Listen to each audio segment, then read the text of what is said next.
তোকে আজ আমি ছাড়বো না। কথাটুকু শেষ করেই পকেট থেকে এক ধারালো ছুরি বের করে শুভ্রের দিকে আসতে গিয়েও আসলো না। হঠাৎ করেই আর্নিকার কাছে গিয়ে তার চুল মুঠি করে টেনে ধরে গলার কাছে ছুরি ধরে রাখলো সে। বাঁকা হেসে বলল। দেই চালিয়ে বল। শুভ্র দুপা এগিয়ে আসতে গিয়েও থেমে গিয়ে হুঙ্কার ছেড়ে বলল। ওকে ছাড় শুয়োরের বাচ্চা। হঠাৎ মাথায় ব্যথা অনুভব করে ও এত আজে আতঙ্কিত দৃষ্টিতে চোখ খুলে তাকালো আর্নিকা।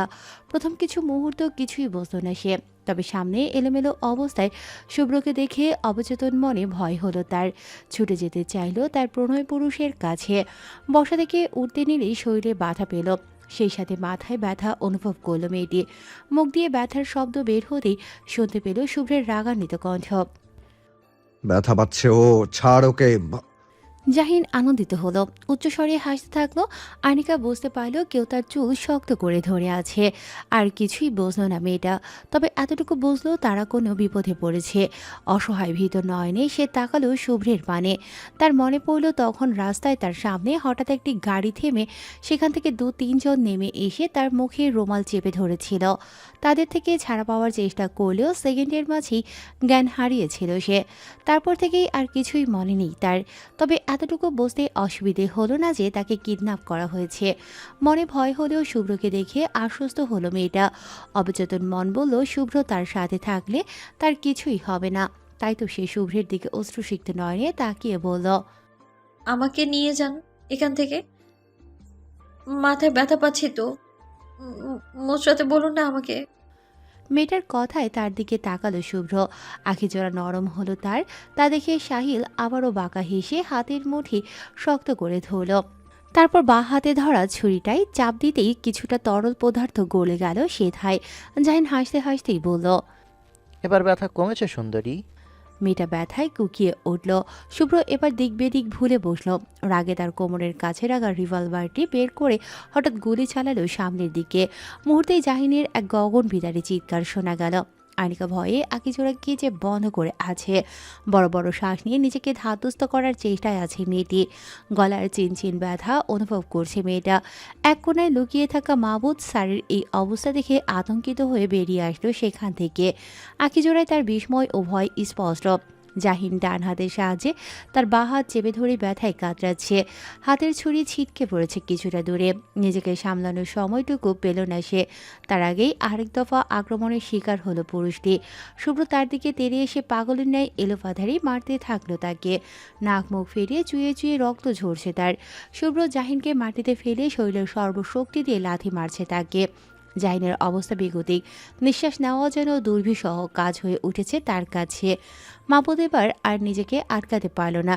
নিঃসারের এই অবস্থা সে মানতে পারল না আর। দৌড়ে গিয়ে আটকাতে চাইল শুভ্রকে, তবে ফলাফল কিছুই হলো না। শুভ্র যেন অধীর আগে দিশেহারা উদ্ভ্রান্তের ন্যায় মাহবুদকে ধাক্কা দিয়ে দূরে ফেলে দিয়ে আবারও মারতে থাকলো জাহিনকে। তৎক্ষণাৎ সেখানে উপস্থিত হলো অনিক, তার পেছন পেছন কিছু গার্ড। অনিক ইশারা করতেই তারা দৌড়ে গিয়ে আটকাতে চাইল শুভ্রকে। অনিক সেদিকে গেল না। বোনকে চেয়ারে বাঁধা অবস্থায় থাকতে দেখে দৌড়ে তার দিকে এগিয়ে গেল সে। গলার কাছে রক্ত দেখে ধক করে উঠল তার বুকের মাঝে। আনিকার বন্ধ আখিজোড়ার পানে তাকিয়ে যেন গলা শুকিয়ে আসলো অনিকের। দ্রুততার সঙ্গে হাতে পায়ে বেঁধে রাখা দড়ি খুলে দিল সে। কণ্ঠনালী ভেদ করে যেন শব্দ আসতে চাইছে না তার। বহু কষ্টে মৃদুস্বরে ডাকল সে। বনু। পিটপিট করে আখিজোড়া খুলে তাকালো আর্নিকা। আখিজোড়ায় তার ভয় স্পষ্ট। তম শুভ্রের এমন হিংস্রাত্মক রূপ ও হাতে রিভলভার দেখে বেশ ভয় পেয়েছে মেয়েটা। শুভ্রকে রাখতে দেখলেও তার এমন হিংস্র রূপ দেখেনি কখনো। তার সামনে জাহিনকে বেধড়ক মারতে থাকা শুভ্রের দিকে এক পলক তাকালো মেয়েটা। 2-3 জন গার্ড চেষ্টা করেও থামাতে পারছে না শুভ্রকে। ভয়ে সেদিক থেকে চোখ ফিরিয়ে নিজ ভাইয়ের দিকে তাকালো আর্নিকা। ভয় যেন কথা বলতে পারছে না মেয়েটা। ভাইয়ের দিকে তাকিয়ে থেকেই ঠোঁট উল্টে কেটে দিল সে। মৃদু স্বরে বলল। অনেক দ্রুত গতিতে উঠে বোনকে জড়িয়ে ধরল এক পাশ থেকে। তারপর তাকে ছেড়ে তার গলার দিকে দৃষ্টি দিয়ে বিচলিত কণ্ঠে বলল। তোর গলায় রক্ত, কি হয়েছে বনু? ব্যথা করছে? মেয়েটা ভয়ে কিছুই বলতে পারল না। আবার কান্না ও অতিরিক্ত টেনশনের কারণে সেই পুরনো শ্বাসকষ্ট হতে শুরু করলো তার। অনেক এবারও বিচলিত হলো। বোনের অসুবিধা বুঝল সে। বোনকে শান্ত করতে পিঠে মাথায় হাত বুলিয়ে দিতে দিতে বলল। কি হয়েছে বনু? শান্ত হ প্লিজ, কিছু হয়নি। আমরা এখনই বাড়িতে যাব, কিচ্ছু হয়নি। জাহিনের অবস্থা যখন বেগতিক তখন তাকে মারতে মারতে শুভ্রের নজর পড়ল আনিকার দিকে। মেয়েটিকে জোরে জোরে টেনে শ্বাস নিতে দেখে থেমে গেল সে। নিজের থেকে সবাইকে ছাড়িয়ে নিয়ে দ্রুত পায়ে প্রাণপ্রিয় অর্ধাঙ্গিনীর দিকে এগিয়ে গেল শুভ্র। মেয়েটার অবস্থা দেখে বিচলিত হলো পুরুষটি। তৎক্ষণাৎ বুকে জড়িয়ে নিল তাকে। তার বুকের মাঝে যেন অবিরাম ঢাক পেটাচ্ছে কেউ। শক্তপোক্ত পুরুষটির অবস্থাও যেন করুণ। হাত কাঁপছে তার। কাপা হাতেই মেয়েটিকে নিজ বক্ষবন্ধনীতে শক্ত করে আঁকড়ে ধরে মাথায় হাত বুলিয়ে দিচ্ছে সে। আখিজোড়া টলমলে ও রক্তিম বর্ণ ধারণ করেছে। এবার যেন তার মরুভূমির ন্যায় শুষ্ক মন শীতল পরশ পেল। বহুদিনের তৃষ্ণার্ত প্রতীক যেন তার তৃষ্ণা নিবারণ করতে সক্ষম হলো। তাকে বুকে জড়িয়ে তার মাথায় কয়েকবার অশ্রুঝোড়া ছুঁয়ে দিল পুরুষটি। তারপর তার কাপা দু হাত মেয়েটার গালে আলতো করে রেখে তার কপাল জোড়ায় অশ্রুঝোড়া ছুঁয়ে দিল সে। আনিকা ততক্ষণে কিছুটা শান্ত হয়েছে। ভরসাযোগ্য মানুষের সান্নিধ্যে যেন সব ভয় দূরে সরে গিয়েছে। শ্বাস প্রশ্বাসের গতি স্বাভাবিক, তবে আখিজোড়া বন্ধ করে আছে সে। তা থেকে অবিরাম জলকণা গড়িয়ে পড়ছে। শুভ্র দেখল তা। তারপর তার প্রিয় নারীর দু আখিজোড়ায়ও কপল দেশে অস্ত্র ছুঁয়ে দিল সে। অনেক কিছুটা অপ্রস্তুত হলো। শুকনো কেশে নিজের উপস্থিতি জানান দিতে চাইল। আনিকার তার ভাইয়ের কথা মনে পড়তে শুভ্রকে ঠেলে দূরে সরাতে চাইল।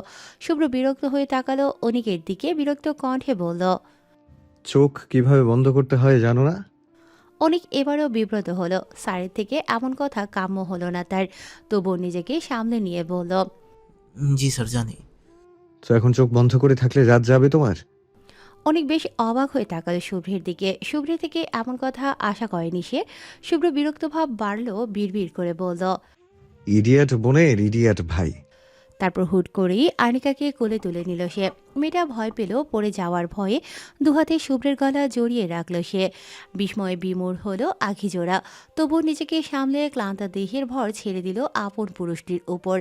শুভ্র সেদিকে এক পলক তাকিয়ে আবার তাকালো অনিকের দিকে। তারপর সে নিজ ব্যক্তিত্বে ফিরে সামনের দিকে তাকিয়ে স্বভাবস্বরূপ গম্ভীর কণ্ঠে বলল।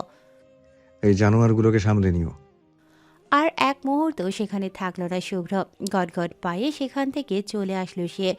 অনেক কিছু সময় তাকিয়ে থাকলো সেদিকে। বোনের জন্য চিন্তা হলেও সে এখন নিশ্চিন্ত শুভ্র থাকতে যে তার বোনের কোনো ক্ষতি হবে না, তার সে সম্পূর্ণরূপে বিশ্বাস করে। তার বোনের জন্য শুভ্রের চিন্তা দেখে পুলকিত হলো তার মন। শত চিন্তার মাঝেও ঠোঁটের কোণে হাসির রেখা দেখা গেল। তারপর সে তাকালো জাহিনের দিকে। বেচারার অবস্থা শোচনীয়। নাক মুখ ফেটে রক্ত পড়ছে। হাতে গুলি লাগায় পুরো শরীর যেন রক্তে লাল হয়ে আছে। জ্ঞান নেই তার, অবচেতন হয়ে পড়ে আছে। অনেক গার্ডদের বলল জাহিনকে গাড়িতে তুলতে, আপাতত হসপিটালে নিয়ে গিয়ে সাময়িক চিকিৎসার ব্যবস্থা করতে। তারপর না হয় বাকি শাস্তি শুভ্রই তাকে দেবে। মাবুদ এখনো ভয়ে আতঙ্কিত হয়ে আছে। বেচারা কিছুটা মার খেয়েছে জাহিনকে বাঁচাতে গিয়ে। এখন জাহিনের কাছে যাওয়ারও সাহসটুকু তার নেই।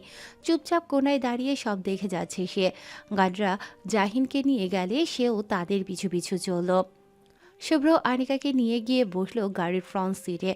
তারপর সে দ্রুত পায়ে বসলো গাড়ির ড্রাইভিং সিটে। গাড়িতে রাখা ছোট্ট ফার্স্ট এড বক্স বের করে তুলো ও স্যানিটাইজার নিয়ে আনিকার গলায় ছোট্ট কাটা স্থান পরিষ্কার করে দিল সে। খুব বেশি গভীরভাবে কাটেনি, তাই বেশি সমস্যা হলো না। কাটা স্থানে কিছুটা মলম লাগিয়ে দিয়ে ওয়ান টাইম ব্যান্ডেজ লাগিয়ে দিল সে। আনিকা চোখ বন্ধ করে সিটে হেলান দিয়ে আছে। শুভ্র তার দিকে ঝুঁকে থাকায় চোখ খুলে থাকতে পারছে না মেয়েটা। তার উপর শুভ্রের হিংসাত্মক রূপের ভয় এখনও তার মাঝে হানা দিয়েছে। এই মুহূর্তে কিছুটা হলেও শুভ্রকে ভয় লাগছে তার। হৃস্পন্দন অস্বাভাবিক আনিকার।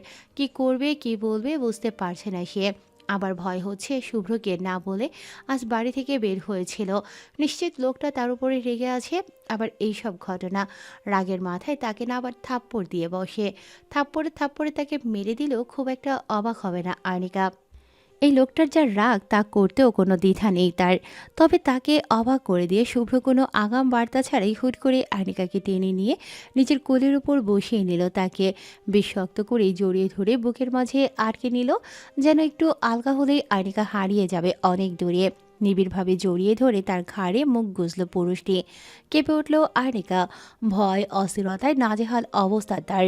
শুভ্রের থেকে দূরে সরতে চাইল সে। তাকে সম্পূর্ণভাবে স্থির করতেই শুভ্রের ফিসফিস করা বলা কথাটুকু যথেষ্ট ছিল বোধ হয়। তাই তো তার কথায় থেমে গেল আনিকা। শুভ্র ফিসফিস করে মোহিত কণ্ঠে বলল। একটু শান্তি দাও জান। এভাবে জড়িয়ে ধরে কতক্ষণ কাটলো জানা নেই কারো। সময়ের হিসেব রাখলো না এই দুই মানবী। শুভ্রের মাঝে অস্থিরতা যেন এখনো কাটেনি। তাই তো সে হুট করে আর্নিকাকে নিজের বক্ষ পাঁজর থেকে তুলে তার দিকে কিছু বল তাকিয়ে থাকলো সে। তারপর বলল, লাভ ইউ জান। কথাটুকু বলে আনিকাকে অবাক হওয়ার সময়টুকু দিল না পুরুষটি। হঠাৎ তার পুরুষালী রুক্ষ ওষ্ঠজোড়ার সাহায্যে আক্রমণ চালালো তার আপন নারীর কোমল ওষ্ঠজোড়ায়। আনিকার বিস্ময় ভাব এমন যে প্রতিক্রিয়া দিতেও ভুলে গেল মেয়েটি। রাতের প্রথম প্রহর নেমেছে ধরণীর বুকে। সন্ধ্যা পেরিয়ে রাত্রের আগমন হয়েছে এই ধরণীতে। তবে চাকচমক পূর্ণ এই শহরের রাত্রের এই প্রথম প্রহর যেন কেবলই নামমাত্র। তার জাঁকজমকপূর্ণ সাজসজ্জা আলো উৎসব যেন দিনের থেকেও বেশি সুন্দর ঝলমলে। রাস্তাঘাটে তখনও হাজারো মানুষের আনাগোনা। কেউ বা বাড়ি ফেরার তাড়ায় ব্যস্ত, কেউ বা বাধাহীনভাবে অন্ধকার এই শহরের মাঝে নেমেছে তার সৌন্দর্য উপভোগ করতে। শহরের মাঝে অলিতে গলিতে লুকায়িত সৌন্দর্য মনের ক্যানভাসে আঁকতে। আর্নিকাকে নিয়ে শুভ্র সবাই ফিরেছে খান ম্যানশনে। খান ম্যানশন আজ ভরপুর। আর্নিকার মা বাবা খবর পেয়ে ছুটে এসেছেন এখানে। মেয়েটি দুশ্চিন্তায় পাগল প্রায় অবস্থা তাদের। আর্নিকার মা আমেনা চৌধুরী কেঁদে কেঁদে অবস্থা কাহিল করেছেন নিজের। আজাদ সাহেব স্ত্রীকে প্রথমে সান্ত্বনা দিলেও পরে ব্যর্থ হয়ে সোফায় বসে আছেন। সাহিল খানের প্রথমে তিনি যে নিজেও মেয়ের দুশ্চিন্তায় পাগল প্রায়। তার চোখে মুখেও দুশ্চিন্তার ছাপ। ঈশার বাবা মা আব্দুল রহমান ও আলিশা রহমানও এসেছেন খান বাড়িতে। শুভ্রতার সাথে ঈশা তখন খান বাড়িতেই এসেছিল। অনিক তাকে একা যেতে নিষেধ করে দিয়েছে, তাই সে এখানেই ছিল। তার বাবা মাকে খবর দেওয়া হতেই তারাও চলে আসেন এখানে। আব্দুল রহমান, আজাদ চৌধুরী ও সাহিল খান বসে আছেন বাড়ির ড্রয়িং রুমের বড় সোফার এক কোনায়। মুখে কথা নেই কারো, চোখে মুখে দুশ্চিন্তার ছাপ। সাহিল খান ছেলের ফোনে কল করেছেন বারবার, কিন্তু প্রতিবারই ওপাশ থেকে নিরুত্তর। আমিনা চৌধুরী কাঁদতে কাঁদতে প্রেশার বাড়িয়ে ফেলেছেন। সুমি খান ও আলিশা রহমান তাকে সান্ত্বনা দিয়ে যাচ্ছে বারবার। তবে তাদের মনেও দুশ্চিন্তার পাহাড় জমেছে। ঈশা ও সুব্রতার অবস্থাও একই। বাড়ি আসার পর থেকেই কেঁদেই চলেছে তারা। বাড়ির বড়রা সান্ত্বনার সাথে কিছুটা বকাও দিয়েছে তাদের। একা একা ঘুরতে যাওয়ার জন্য কথাও শুনিয়েছে। তারা তখন মাথা নিচু করে সব কিছু সহ্য করে গেছে। করবে নাই বা কেন? দোষটাও তো তাদের। এভাবে একা একা ঘুরতে যাওয়া তাদের ঠিক হয়নি। তারাও বুঝতে পেরেছে বেশ। তাদের এত এত দুশ্চিন্তার মাঝে যখন খান বাড়ির কলিং বেল বেজে উঠল, সুমি খান চোখ মুখ মুছিয়ে সোফা থেকে উঠিয়ে এগিয়ে গেলেন দরজার দিকে। দরজা খুলে দিতেই একেজোড়া জল করে উঠল তার। মনের মাঝে পাথর নেমে গেল আর্নিকা ও শুভ্রকে সুস্থ সবলভাবে সামনে দাঁড়িয়ে থাকতে দেখে। মলির মুখে হাসির রেখা দেখা গেল তার। তিনি এগিয়ে এসে কান্না মিশ্রিত কণ্ঠে বললেন, তোরা এতক্ষণ কই ছিলিস বাবা? শুভ্র মায়ের দিকে তাকিয়ে শান্ত কণ্ঠে বলল। আগে ভেতরে যেতে দাও মা। সুমি খান শুনলেন না ছেলের কথা। তিনি ছেলের বউয়ের কাছে এগিয়ে গিয়ে তাকে বুকে জড়িয়ে নিয়ে কান্না মিশ্রিত কণ্ঠে বললেন, ঠিক আছে সার্নিকা মা তুই। আর্নিকা মৃদু স্বরে বলল, আমাকে নিয়ে যান এখান থেকে। মাথায় ব্যথা পাচ্ছি তো, ছাড়তে বলুন না আমায়। ভাইয়া, হ্যাঁ আম্মু ঠিক আছে। ততক্ষণে ড্রয়িং রুমে বসা প্রত্যেকটা মানুষ তাদের কথা শুনে এগিয়ে এসেছে দরজার দিকে। আনিকাকে চোখের সামনে দেখে তার মা দ্রুত পায়ে এগিয়ে গেলেন মেয়ের কাছে। মমতাময়ী কণ্ঠে ডাকলেন, আর্নিকা। আনিকা দেখল মাকে, তারপর এগিয়ে এসে জড়িয়ে ধরল তাকে। আমেনা চৌধুরী মেয়েকে বুকে পেয়ে আরেক দফা কান্না জুড়ে দিলেন। বড্ড শখের মেয়ে তার নারী ছেঁড়া ধন। সেই মেয়ের কিছু হলে তিনি কি ঠিক থাকতে পারবেন? শুধু তিনি কেন, কোনো মাই তো পারে না নিজের সন্তানের বিপদে নিজেকে ঠিক রাখতে। তিনিও পারলেন না। বেশ কিছুক্ষণ মেয়েকে বুকে জড়িয়ে মনকে শান্ত করলেন তিনি। তারপর এক দফা শাসনও করে দিলেন এভাবে একা একা ঘুরতে যাওয়ার জন্য। মায়েদের জন্য স্বভাবই এটা। কিছু হলে আগে আদর করবেন, তারপর আবার এক দফা বকাঝকা করবেন। ঈশা সুব্রতাও এগিয়ে গেল আর্নিকার দিকে। ঈশা প্রাণপ্রিয় সখীর দেখা পেয়ে তাকে জড়িয়ে কেঁদে উঠল।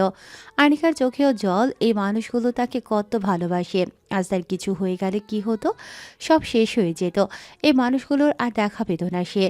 ভাবতেই গাল বেয়ে নোনা জল গড়িয়ে পড়ল মেয়েটার। তবে পরিবেশ এত ভরাক্রান্ত দেখে আর্নিকা ঈশাকে জড়িয়ে ধরে উচ্চস্বরে বলল, আরে এত কাঁদছিস কেন বলতো? এমন করছিস যেন আমি মরে যাচ্ছি। কথাটি শেষ হতেই কয়েক কণ্ঠের একসঙ্গে জোরালো এক ধমক পড়ল আনিকার উপর। মেয়েটা প্রথমে চমকে উঠল, ঈশাকে ছেড়ে দিয়ে দাঁড়িয়ে সবার রাগী দৃষ্টি তার দিকে দেখে মেকি হাসার চেষ্টা করে বলল। আসলে মজা করছিলাম। আরেক দফা বকাঝকা হলো বেচারা মেয়েটার উপর। তারপর সমী খান সবাইকে থামিয়ে বাড়ির ভেতরে আসতে বললেন। আর কেউ কথা না বাড়িয়ে আবারও সোফায় গিয়ে বসলো। তবে একজন এখনও রাগী দৃষ্টিতে তাকিয়ে আছে আনিকার দিকে। মেয়েটা যেন ভুল সময় বলে ফেলেছে, সে ধারণাও হয়তো তার নেই। আনিকা ধীর পায়ে এগিয়ে গেল বাবার দিকে, তার পাশে সোফায় বসে জড়িয়ে ধরল তাকে। আজাদ চৌধুরী মেয়েকে বুকে আগলে নিলেন। অশান্ত মন যেন শান্ত হলো তার। মেয়ে অন্তঃপ্রাণ, তিনি সেই মেয়ের কিছু হলে পাগল হয়ে যেতেন বোধহয়। চোখ বন্ধ করে মেয়ের মাথায় হাত বুলিয়ে দিতে দিতে সেথায় অস্ত্রজোড়া ছুঁয়ে দিলেন পরম যত্নে। আমিনা চৌধুরী বাবা মেয়ের দিকে এক পলক তাকিয়ে মুচকি হাসলেন, তারপর শুভ্রের দিকে তাকিয়ে শুধালেন। শুভ্র বাবা, অনিক কই? ও তোমার সাথে নেই? শুভ্র তখন বাড়িতে প্রবেশ করতে করতে বলল। একটা জরুরি কাজে গিয়েছে, এখনই চলে আসবে। এখানে আমি আসতে বলেছি। সুমি খান শান্ত কণ্ঠে বললেন। ঠিক আছে, যাও তোমরা ফ্রেশ ঠিক আছে, যাও তোমরা ফ্রেশ হয়ে এসো। শুভ্র সংক্ষেপে বলে উপরে নিজ কক্ষের দিকে এগিয়ে গেল। তবে যাওয়ার আগে আর্নিকার দিকে এক পলক তাকাতে ভুলল না সে। শুভ্রের কথায় এবার ঈশার এতক্ষণের ছটফটে মন শান্ত হলো যেন। এতক্ষণ অনিকের জন্য দুশ্চিন্তা হলেও লোক লজ্জায় তার কথা জিজ্ঞেস করতে পারছিল না মেয়েটা। এবার যেন মন শান্ত হলো তার, তবে সম্পূর্ণ নয়। প্রণয় পুরুষের অপেক্ষায় অপেক্ষারত তনুমন আবারও ছটফটিয়ে উঠল তার। সবার মনের মাঝে হাজারো দুশ্চিন্তার অবসান ঘটল যেন। সুমি খান এবার দুশ্চিন্তা মুক্ত হয়ে অতিথি আপ্যায়নে মনোনিবেশ করলেন। এতক্ষণ তাদের চা নাস্তার ব্যবস্থা সার্ভেন্টরা করলেও এবার তিনি রাতের খাবারের তোড়জোড় শুরু করলেন। আমিনা চৌধুরী ও আলিশা রহমানও এগিয়ে গেলেন তাকে সাহায্য করতে। সুমি খান তাদের না করলেন, সার্ভেন্ট আছে হেল্প করে দেবে এ কথাও বললেন, কিন্তু তারাও ছাড়লেন না। কাজের ফাঁকে ফাঁকে কথা বলার বাহানায় থেকে গেলেন রান্নাঘরে। তিন পুরুষ নিজেদের মতো গল্প করতে ব্যস্ত হয়ে পড়লেন আর শুভ্রের অপেক্ষা করতে থাকলেন কখন সে আসবে আর তারা সমস্ত ঘটনা শুনবে এবং কে এমনটা করলো তার জবাবদিহি ও নেবেন। মেয়েকে আর বেশি চাপ দিতে চাইলেন না কেউ। অন্যদিকে শুভ্রতা ও ঈশা আনিকাকে চেপে ধরেছে এতক্ষণের গোটা কাহিনী খুলে বলার জন্য। আনিকা নিজেও বেশ আগ্রহের সাথে তাদের বলা শুরু করল তার জানা সমস্ত ঘটনা। তারপর শুভ্র নিচে নামতেই সে গেল কক্ষের দিকে ফ্রেশ হওয়ার জন্য। সময় তখন প্রায় রাত 11টা। রাতের খাওয়া দাওয়ার পর্ব শেষ করার পর বাড়ি যাওয়ার তোড়জোড় শুরু করেছে আনিকার ও ঈশার বাবা মা। সুমি খান ও সাহিল খান তাদের আজ রাতটুকু থাকতে বললেন, কিন্তু তারা কেউ শুনলেন না। বাড়ি তাদের ফিরতেই হবে। দুবাড়িতেই কেউ নেই, বাড়ি ফাঁকা রেখে তারা কিভাবে থাকতে পারেন। অগত্যা অনেক বোঝানোর পর সুমি খান ও সাহিল খান নিরাশ হয়ে মেনে নিলেন। সবাইকে এগিয়ে দিতে বাড়ির বাইরে এসেছে তারা। সবার থেকে বিদায় নিয়ে একটি গাড়িতে উঠে বসেছে আমিনা চৌধুরী, আজাদ চৌধুরী ও আলিশা রহমান ও আব্দুল রহমান। ঈশা সবার থেকে বিদায় নিয়ে গাড়িতে ওঠার সময় হুট করে অরিক এসে তার হাত টেনে ধরল এবং সেই গাড়ির ড্রাইভারকে বলল। তুমি রওনা দাও। আব্দুল রহমান গলা ছেড়ে শান্ত কণ্ঠে বললেন। ঈশা, অনেক তাকালো তার দিকে, শান্ত কণ্ঠে বলল। এই গাড়িতে জায়গা নেই, আপনারা যান, আমি ওকে পৌঁছে দিব। আব্দুল রহমান আর কিছু বললেন না, বলার কথাও না। অনেক ঈশার হাজব্যান্ড, ঈশার সব ব্যাপারে হস্তক্ষেপ করার দায়িত্ব তার আছে। সে চাইলেও ঈশাকে নিয়ে যেতেই পারে, তার সাথে এতে না করার কোনো কারণ নেই। ঈশা কিছু বলতে চাইলেও তবে তাকে কিছু বলার সুযোগ না দিয়ে অনেক তাকে টেনে নিয়ে বসালো তার গাড়িতে। ঈশা তাকালো অনিকের মুখপানে। লোকটা তার সাথে কথা বলেনি আসার পর থেকে। কেন বলেনি জানে না ঈশা। মানুষটা রেগে আছে কিনা তাও বুঝতে পারছে না সে। ঈশার এত শত ভাবনার মাঝে আনিকা আসলো তার পাশে, গাড়ির উইন্ডোর দিকে কিছুটা নিচু হয়ে মুচকি হেসে বলল। আমার ভাইয়া তোমাকে চোখে হারাচ্ছে ভাবি। দেখো আবার তার শ্বশুরবাড়ি না গিয়ে তোমার শ্বশুরবাড়িতে না নিয়ে যায়। ঈশা আনিকার দিকে তাকিয়ে রইল কিয়ৎক্ষণ সময়, বোঝার চেষ্টা করলো তার কথার অর্থ। বুঝতে পেরে চোখ পাকিয়ে তাকালো সে। আনিকা মুচকি হেসে বিদায় জানালো। অনিক ততক্ষণে এসে ড্রাইভিং সিটে বসেছে, তাই আর কিছু বলল না আনিকা। অনিক শেষবারের জন্য বোনের দিকে তাকিয়ে বলল। আসি, সাবধানে থাকিস বানু। আনিকা মুচকি হেসে মাথা নেড়ে সম্মতি জানালো। অনেক গাড়ি স্টার্ট দিয়ে সামনে এগিয়ে গেল। বড়দের গাড়িটি আগেই বেরিয়ে পড়েছে গন্তব্যের উদ্দেশ্যে। আনিকা তাকিয়ে থাকলো ভাইয়ের গাড়ির পানে যতক্ষণ না তার দৃষ্টিসীমার বাইরে যায়। মেন গেট পেরিয়ে গাড়িটির দৃষ্টিসীমার বাইরে যেতেই আনিকা বাড়ির উদ্দেশ্যে পা বাড়ালো। তার সাথে শুভ্র ও শুভ্রতা, সুমি খান ও সাহিল খান তাদের সামনে, তারপর শুভ্রতা ও সবার শেষে আনিকা ও শুভ্র। ক্লান্ত শরীর নিয়ে কক্ষের ভেতর প্রবেশ করার সাথে সাথেই আনিকাকে কেউ শক্ত করে দেয়ালের সাথে চেপে ধরল। মেয়েটা বেশ চমকালো। দুহাতে খামচে ধরল সামনের পুরুষটির শক্তপোক্ত শরীরে জড়ানো ঢিলেঢালা শার্টটির একাংশ। সেদিকে ভ্রুক্ষেপ করল না শুভ্র নামক পুরুষটি। সে বউয়ের বন্ধ চোখের পাতার দিকে তাকিয়ে মৃদু স্বরে বলল।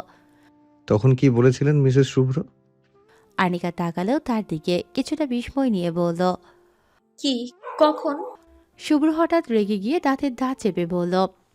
তোকে বলিনি আমি, ইডিয়েট। আর কোনোদিন মরার কথা লিখে আনবি না তাহলে। আনিকার কথাটা মনে পড়ল। সে তো মজা করে বলেছে, তারপরেও এই লোক এমন করছে কেন? তার থেকেও বেশি অবাক কাণ্ড হলো মানুষটা তাকে একবার আপনি সম্বোধন করছে, আবার কখনো সোজা তুই। এ কেমন আজব লোক, বুঝলো না আনিকা। তার বুঝে ওঠার আগেই শুভ্র বলল। ভুল যখন করেছো শাস্তি তো এবার পেতেই হবে জান। আনিকা চমকে তাকিয়ে বলল। শাস্তি? শুভ্র বাঁকা হাসল। মেয়েটা বোধ হয় সেই হাসিতে কিছুটা ভীত হলো। শুভ্র সেদিকে মনোযোগ দিল না। সে নিজের কাজ জারি রেখে মেয়েটার কানের কাছে ফিসফিস করে বলল। শুভ্র স্পেশাল শাস্তি? কথাটার কিছু একটা ছিল যা শুনে কেঁপে উঠল মেয়েটার সর্বাঙ্গ। আখিজোড়া ফট করে বন্ধ করে নিল সে। ঘন ঘন শ্বাস ফেলে নিজেকে শান্ত করার ব্যর্থ চেষ্টা করল। তিরতির করে কেঁপে উঠল মেয়েটার কোমল ওষ্ঠজোড়া। শুভ্র কিছুক্ষণ ঘোর লাগা দৃষ্টিতে তাকিয়ে থাকলো তার দিকে, তারপর হুট করে কোলে তুলে নিল তাকে। এগিয়ে গেল বিছানার নিকট, তাকে আলতো করে শুইয়ে দিয়ে মেয়েটার দিকে ঝুঁকিয়ে কপালে কপাল ঠেকিয়ে নাকে নাক আলিঙ্গন করে গাঢ় কণ্ঠে অত্যন্ত ধীর স্বরে বলল। Ready for punishment baby girl? তারপর তাকে কিছু বলার সুযোগ না দিয়ে মধ্য হলো তার মাঝে। আনিকা প্রথমে ছাড়া পাওয়ার জন্য ছটফট করলেও অবশেষে হার মানল তার কাছে। আবারও নিজেকে সঁপে দিল প্রিয় পুরুষের কাছে। সম্মতি জানালো তার পাগলামিতে। তারপর আবারও হারালো এক অন্য দুনিয়ায়। রাত্রের ঘন আধার ছেয়ে আছে চারদিকে। পরিবেশ শীতল ও শান্ত। চারিদিকে এক নিস্তব্ধতা বিরাজমান। ঝলমল ঝাঁকঝমক পূর্ণ কোলাহল পরিবেশ কিছুই নেই এখন চারদিকে, শুধুই নিস্তব্ধতা। পশু পাখিরাও যেন ঘুমিয়ে আছে এই নিস্তব্ধ পুরীর মাঝে। হাইওয়ের মধ্যে গাড়ি চলাচল এই সময় কিছুটা বিরল। থেকে থেকে কিছু সময় পরপর দু একটা গাড়ি দ্রুত গতিতে এগিয়ে যাচ্ছে অনিকের বাড়ির পাশ কেটে। ধীর গতিতে বেশ শান্তভাবে ড্রাইভ করছে অনেক। দৃষ্টি তার সামনের দিকে হলেও মন পড়ে আছে তার পাশে বসা আধার রমণীর দিকে। গাড়ির সিটে হেলান দিয়ে বাইরের দিকে তাকিয়ে আছে মেয়েটি। বেনি করে রাখা চুলের থেকে ছোট ছোট অবাধ্য চুলেরা বেরিয়ে পরিবেশের এই মৃদুমন্দ বাতাসে নিচ্ছন্দে যেন নৃত্য করছে।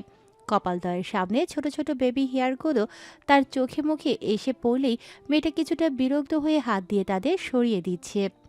কিছু সময় পর পর আবারও একই কাজ পুনরাবৃত্ত হচ্ছে।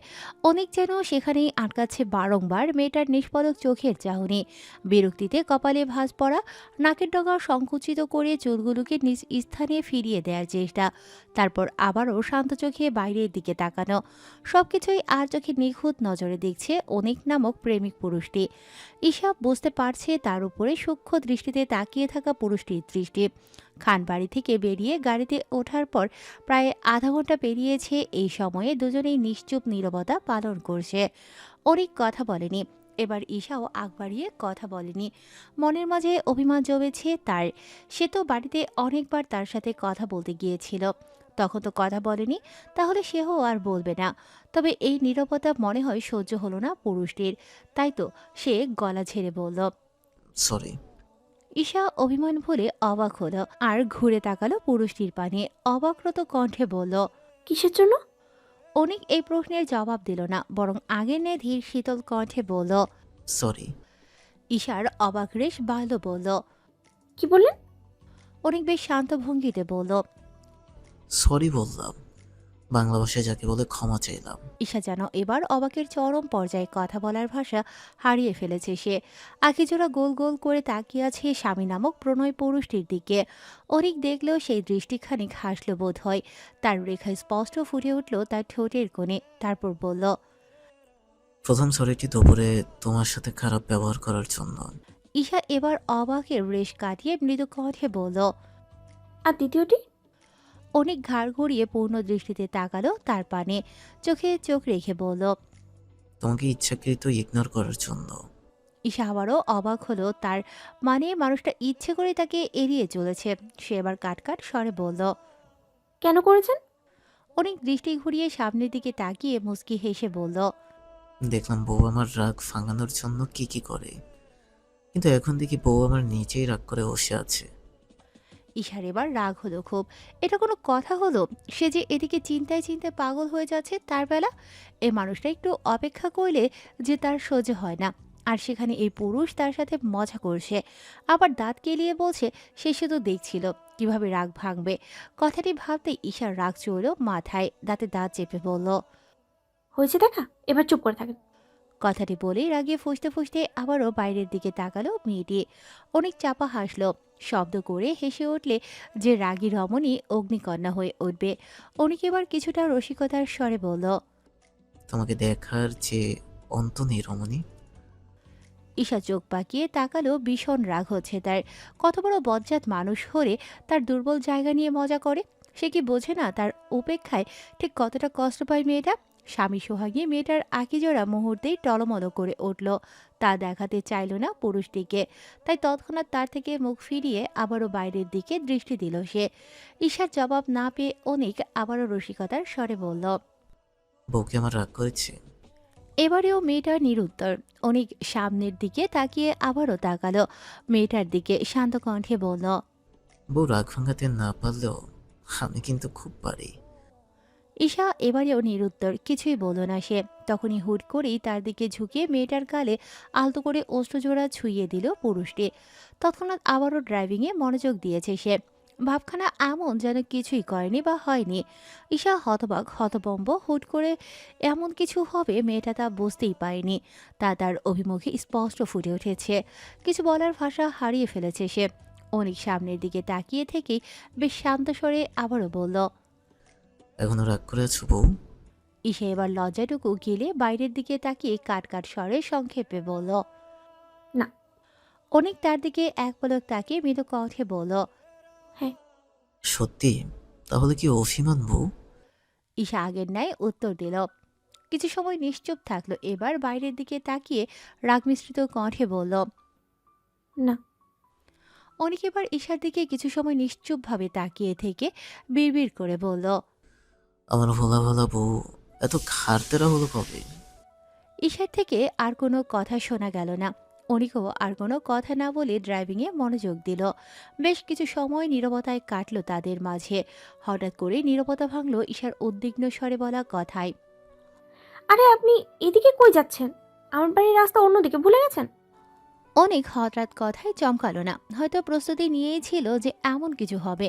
সে আগের শান্ত ভঙ্গিমাতেই মনোযোগ সহকারে গাড়ি ড্রাইভ করতে লাগলো। ঈশার উদ্বিগ্নতা বাড়ল, উদ্বিগ্ন কণ্ঠে বলল। আপনি অন্য রাস্তায় কেন যাচ্ছেন? অনেক এবার জবাব দিল বেশ শান্ত কণ্ঠে বলল। আমার ভোলা ভালা বউ এত খারতেরা হলো কবে? কার হওয়া লাগলো আমার ভোলা ভালা বউয়ের? তোমার শ্বশুর বাড়ি যাচ্ছি। মেয়েটা অবাকের শেষ পর্যায়ে অতিক্রম করলো, বিস্ময়ে বিমূঢ় হয়ে তাকিয়ে রইল এমন অদ্ভুত কথা বলা ব্যক্তিটির দিকে। তার এমন দৃষ্টিতেও কোনো ভাবাবেগ হলো না পুরুষটির। সে নিজের কাজে মনোযোগ সহকারে লিপ্ত হয়ে থাকলো। ঈশা নিজেকে সামলালো। তার মাথা কাজ করছে না। এই পুরুষটি পাগল হলো নাকি? না হলে এমন কথা বলছে কেন বুঝলো না সে। সে তার দিকে তাকিয়ে থেকে শক্ত কণ্ঠে বলল। পাগল হয়েছে নাকি? কি সব বলছেন? অনেক সহজ স্বীকারোক্তি দিল। হ্যাঁ হয়েছি তোমার জন্য। ঈশা বিব্রত বোধ করলেও নিজেকে সামলালো। তারপর ফের বলল। আমি আপনাদের বাড়ি যাব না। অনেক বোধহয় হঠাৎ রেগে গেল, শক্ত কণ্ঠে বলল। কেন? ঈশা ঢোক গিলে এই লোককে রাগানো যাবে না। সে নিজেকে যথাসম্ভব শান্ত করে নিচু স্বরে বলল। অনুষ্ঠানের আগে গেলে খারাপ দেখাবে তো, আর বাবা মা কি ভাববে সবাই? তার কথা শেষ করতে দিল না। অনেক শক্ত কণ্ঠে বলল। আমি বুঝে নিব। ঈশা ভেবে পেল না কি বলবে। সে আবারও তাকে বোঝানোর সুরে বলল। দেখুন, এটা ঠিক না। অনিকের থেকে কোনো জবাব পাওয়া গেল না। ঈশা আবারও বলল। আমি রাগ করেছি জন্য কি আপনি ওই বাড়ি নিয়ে যাচ্ছেন? তাহলে প্লিজ যাবেন না, আমি আর রাগ করবো না। আপনার সাথে কথাও বলা বন্ধ করবো না। প্লিজ আমাকে বাড়িতে নিয়ে আসুন, প্লিজ প্লিজ। এমন করবেন না প্লিজ। বাবা মা কী ভাববে বলুন তো? আপনি তো সেদিন বললেন একেবারে অনুষ্ঠানের পর আমাকে বাড়িতে নিয়ে যাবেন, তাহলে এখন এমন করছেন কেন বলুন তো?